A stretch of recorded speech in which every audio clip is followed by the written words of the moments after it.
Baik.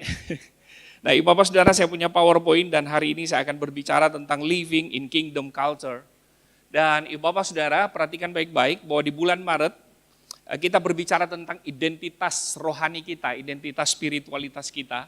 Yang kalau saudara perhatikan dimulai dari kita adalah umat yang dipilih oleh Tuhan. Katakan amin. Umat yang kudus, umat kepunyaan Allah, saudara.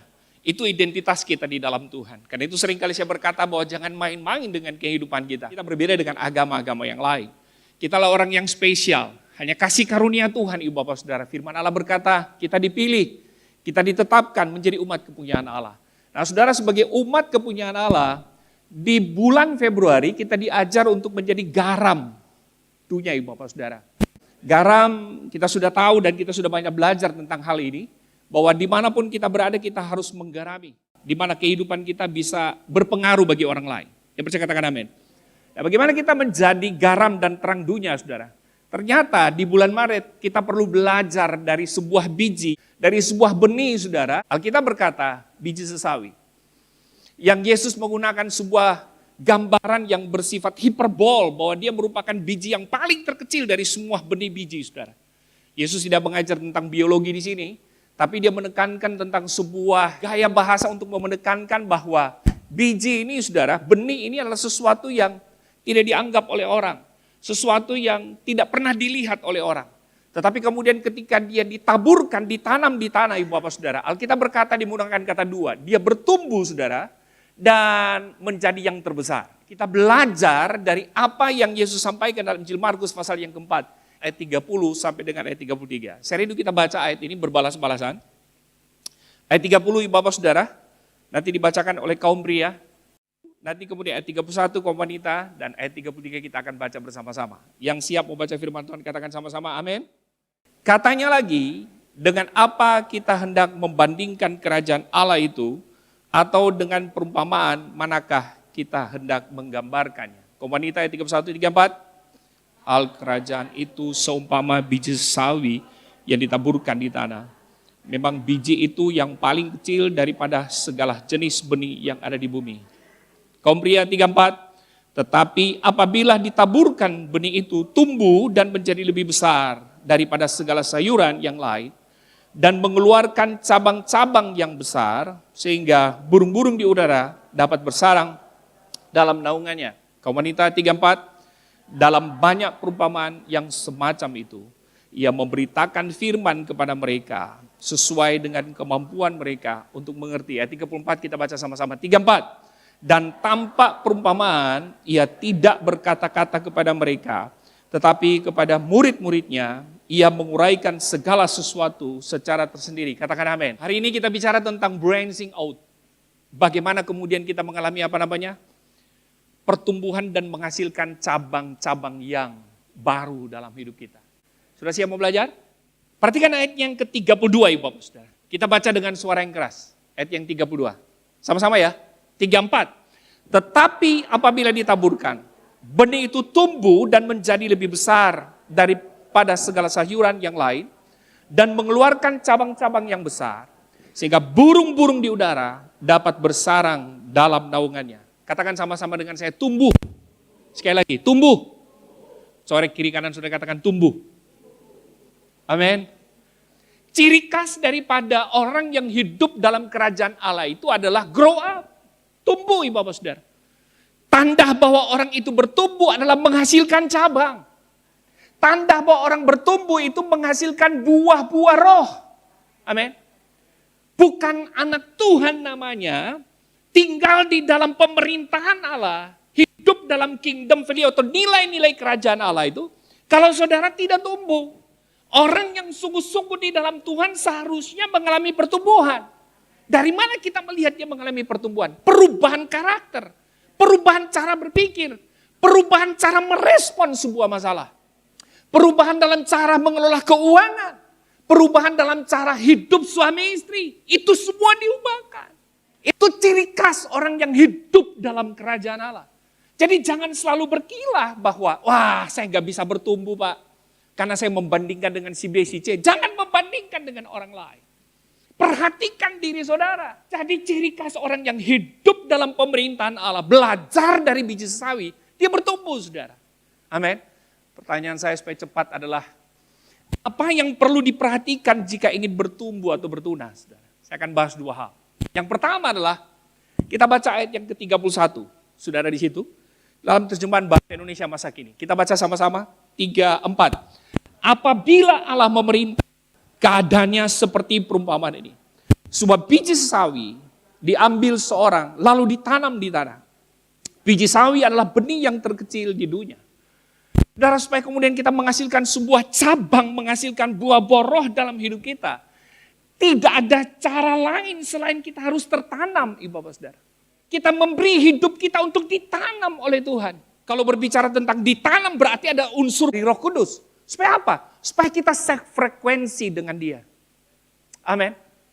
Kita harus sama dengan Dia. Tidak mungkin saya berkata hidup dalam kerajaan Allah, tetapi hidup kita tidak mau diberi untuk ditanam oleh Allah. Saudara, saya suka dengan ayat ini. Mazmur 92, ayat 13 sampai 16. Saudara perhatikan, kita baca bersaut-sautan, saya 13, Ibu Bapak Saudara ayat 14 dan seterusnya. Orang benar akan bertunas seperti pohon korma, akan tumbuh subur seperti pohon aras di Libanon. Ibu Bapak Saudara 34, mereka yang ditanam di bait Tuhan akan bertunas di pelataran Allah kita. Ayat 15, pada masa tua pun mereka masih apa? Sekali lagi, masih menjadi gemuk dan ayat 16, 34, untuk memberitakan bahwa Tuhan itu benar, bahwa Ia gunung batuku dan tidak ada kecurangan padanya.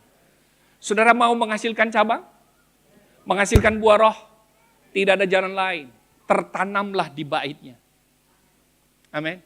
Sebab Alkitab berkata ketika orang tertanam di bait Tuhan, maka dia akan bertunas. Saudara tidak akan pernah bertunas menghasilkan cabang dan buah roh kalau saudara tidak memiliki jam doa, kalau saudara tidak memiliki jam penyembahan, kalau saudara tidak memberi waktu khusus untuk datang beribadah kepada Tuhan. Saya sering kali berkata jangan cari mujizat, cari sumber mujizat. Kalau saudara menemukan sumber daripada segala ketidakmustahilan, maka tidak mustahil bagi saudara. Yang Tuhan mau, carilah Dia. Yang percaya katakan amin. Carilah Dia. Beri tepuk tangan buat Dia. Cari sumbernya, Ibu Bapak Saudara. Amin. Ketika kita ditanam di pelataran, maka kita akan bertunas. Bertunas itu berbicara tentang sesuatu yang baru, sesuatu yang terus mengalami perubahan dalam hidup kita. Bahkan Alkitab berkata pada masa tua pun, pada masa tua, saudara tetap akan kuat. Prinsip tertanam itu ada dua, saudara. Saya akhiri dengan ini. Kita baca ayat 31. Ayat 31 yang ada di depan kita. 34. Apabila Allah memerintah, keadaannya seperti perumpamaan ini. Sebuah biji sawi diambil seseorang, lalu ditanam. Biji sawi adalah benih yang terkecil di dunia. Katakan sama-sama dengan saya, tanah. Satu kali lagi, 34. Satu kali lagi, 34. Bagaimana kita harus tertanam, saudara? Maka tanah itu, saudara, berbicara wadah. Kalau tidak ada tanah, maka biji sesawi ini dia tidak akan bertumbuh dan menjadi yang terbesar. Dia perlu wadah untuk kemudian dia bertumbuh, Ibu Bapak Saudara. Dia perlu wadah untuk kemudian menghasilkan tunas. Tanpa ada tanah, tanpa ada wadah, maka biji sesawi yang kecil ini tidak akan menghasilkan sebuah kehidupan, Ibu Bapak Saudara. Yang baca katakan amin. Nah karena itu tanah ini berbicara tentang apa sih? Media, wadah kita. Jadi supaya kita kemudian bertumbuh, saudara, perhatikan saudara. Supaya kita tetap bertunas di dalam Tuhan, menghasilkan tunas, maka Alkitab berkata kita harus ditanam. Ditanam di mana, saudara? Ditanam di sebuah wadah. Jadi hidup kita itu sangat tergantung pertumbuhan spiritualitasnya pada wadah yang kita miliki. Karena itu poin pertama supaya kemudian kita tertanam menghasilkan yang namanya buah adalah milikilah wadah yang sehat. Wadah bicara apa? Komunitas. Wadah bicara apa? Gereja kita. Wadah bicara apa? Keluarga kita. Wadah bicara siapa? Teman kita, saudara. Dengan siapa kita bergaul. itu akan mencirikan tentang siapa diri kita. Siapa diri saudara, itu mencerminkan dengan siapa saudara bergaul. Worship itu berasal dari kata cult. Jadi Bapak Saudara, worship itu berbicara tentang siapa diri kita. Kepada siapa kita sembah, maka hidup kita akan mencirikan tentang siapa yang kita sembah. Bapak Saudara. Kepada siapa saudara memuja, maka hidup saudara akan mencirikan tentang siapa yang saudara puja. Ketika saudara hidup saudara disetir oleh uang, jangankan lihat dari karakter, muka ibu bapak saudara sudah mendekati uang. Mirip kayak uang saudara. Jadi worship itu adalah sesuatu yang kita menyamakan frekuensi dengan Allah, dengan Tuhan. Jadi saudara bisa bayangkan kalau setiap hari kita memberi hidup kita, ada waktu kita untuk membaca, merenungkan, berdoa, menyembah Tuhan. Makanya gak heran, perkataan, tutur kata kita, karakter kita, cara berpikir kita akan menjadi sama seperti Tuhan, Kristus. Mempercayai katakan amin. Tidak mungkin kita yang membaca Alkitab, merenungkan firman, ada doa, ada penyembahan. Tapi perkataan, tingkah laku, kehidupan kita tidak sama seperti Kristus. Alkitab berkata harus sama. Sebab apa yang kita baca, apa yang kita renungkan di Bapak Saudara, itu adalah Kristus. Siapa yang saudara sembah, itu akan terefleksi dari kehidupan kita setiap hari. Siapa diri kita? Mencerminkan apa yang kita sembah. Kalau sudah terikat dengan kekayaan, maka cara berpikir saudara adalah uang. Sudah terikat dengan dunia ini, maka cara berpikir saudara adalah dunia ini, saudara. Tapi ketika saudara mulai memasukkan firman di sini, maka respon cara berpikir saudara itu sama seperti Kristus. Yang percaya katakan amin. Janganlah kamu sesat. Pergaulan yang buruk merusak kebiasaan yang baik, kata Paulus. Merusak keberadaan kehidupan kita gak usah jauh-jauh. Carilah teman juga yang rusak. Maka saudara akan rusak. Komunitas di mana kita berada akan menentukan tentang perubahan hidup kita. Apakah menjadi baik atau menjadi negatif. Di kita itu ada yang disebut dengan kingdom community. Kalau saudara mau tertanam dan mau bertumbuh di dalam Tuhan, komunitas paling ideal itu adalah kingdom community. Sebab di dalam kingdom community itu kita komunitas saling, komsal, kita komunitas saling, ada kata saling di situ. Di mana ada 3 sebetulnya, tapi saya tambahin 1. Rock tuh mengajar ada 3, tapi saya tambahin 1. Yang pertama adalah kita saling mengenal dan dikenal. Amin. Yang kedua saling menolong, menanam firman Tuhan. Ini menarik. Kalau saudara sedang letih, lesu, saudara sedang punya pergumulan dan seterusnya, maka di komunitas inilah saudara saling mendukung satu dengan yang lain. Bro, mau gak saya doakan? Bro, dengar firman Tuhan ya. Bro, kita saling mendoakan ya. Di komsel inilah yang saudara dapati. Yang ketiga saudara, saling bersepakat dan bersinergi. Untuk apa? Setelah kemudian saudara dengar firman diubahkan. Tugas kita sekarang memenangkan jiwa. Dan yang terakhir Bapak Saudara, di komsel itu kita saling menjaga. Amin. Tahu saling menjaga? Ibaratnya sebuah lingkaran, saudara berada di tengah-tengah. Lingkaran ini adalah sebuah komunitas saudara. Ketika kemudian saudara mulai tergoda untuk kembali kepada manusia yang lama, komsel inilah yang akan bergandengan tangan untuk mengatakan, jangan Pak, itu mah manusia lama Bapak, jangan Pak, kalau boleh jangan. Ayo sama-sama kita lagi, kita tarik dia kembali. Yang kedua adalah, menurut saya adalah ayat 34. Ayat 34 berkata begini, dan tanpa perumpamaan, ia tidak berkata-kata kepada mereka, tetapi kepada murid-muridnya, ia menguraikan segala sesuatu secara tersendiri. Kata menguraikan itu artinya menjernihkan sesuatu yang kontroversi. Menjelaskan sesuatu apa yang tidak jelas dan sulit untuk dipahami. Karena itu gini Bapak Saudara. Di komsel itu, kita tidak satu arah. Tidak. Di komsel itu ada tanya jawab. Gali Alkitab. Jadi betul-betul saudara, kita belajar tentang teks itu. Jadi apa yang saudara nggak tahu, itu bisa ditanyakan. Apa yang saudara tahu, bisa dibagikan. Sehingga apa yang terjadi? Komunikasi 2 arah. Amin. Kalau saya lagi khotbah begini, saudara nggak ngerti, bisa nggak jawab di sini? Bertanya. Nggak bisa.